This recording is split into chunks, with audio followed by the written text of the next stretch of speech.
Hi guys! Welcome to my mini vlog! For this video guys, ito yung araw ng pagsilang ng anak ng aking kapatid. Syempre, nandito kami sa Lying In.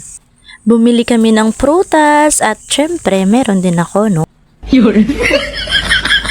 Ito naman, dalawa kami dito. Aba, syempre, iinom din ako, no? Aba, nauna pang kumain ng prutas. 7 kaming dumating at 10 PM, hindi pa siya nanganak or kahit man lang sumakit yung tiyan niya. So, syempre, matutulog muna siguro ako, no? Sabi kasi nila guys, kapag nakangiti pa, hindi pa manganganak, kaya matutulog muna ako. 11 PM, sumasakit na pala yung tiyan niya guys hanggang nag 3 AM. Nagtimpla na ako ng aming maiinom para mainitan yung tiyan namin. Napasarap ata ang tulog ko guys. Nagising ako 3 AM samantalang 11 PM sumasakit na yung tiyan ng kapatid ko.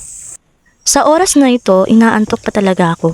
Pero kailangan kong damayan ng aking kapatid. Naaalala ko talaga yung time na ako yung nanganak. Ang sakit talaga guys, 'di ba? Sa mga kagaya ko na mami, hindi talaga madali na manganak. Grabe ang sakit-sakit. Pang-apat na niya itong anak guys, pareho na kami.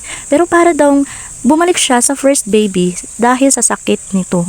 Akalain mo 7 years bago nasundan yung pangatlo niya. Nai-imagine ko talaga guys ang first baby na pagle-labor. Di talaga madali kasi hindi pa tayo marunong eh. Ganun kasakit ang sakit niya guys dahil sabi ng midwife na para daw first baby ang sakit nito. Sinasabihan ko siya na laban lang, kaya mo yan, tiisin mo ang sakit, lalabas din yan, matatapos din ang lahat ng paghihirap mo. Hanggang pinasok na siya sa recovery room, pero pinalabas din siya dahil hindi pa daw oras, 8 cm pa daw guys. Kaya kailangan niya maglakad-lakad muna para mas madali daw manganak. Ang pagbubuntis kasi kailangan talaga ng proper diet, di talaga basta-basta kakain tayo ng maraming kanin.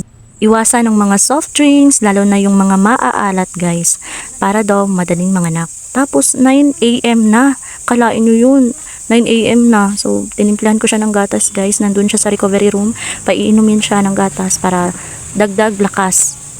11 PM hanggang 9 AM, sumasakit ang tiyan niya at hindi na raw niya kaya. Kaya nag-alala ang mga bayaw niya at i-refer na lang namin siya sa emergency hospital ng Jensen.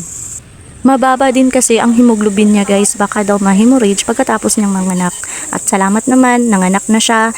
Nailabas niya ng safe ang bata guys at maraming salamat sa kanyang mga bayaw na nag-aalala talaga sa kanya. Nag-effort talaga sila na ma-refer dito sa emergency hospital. Thank you for watching!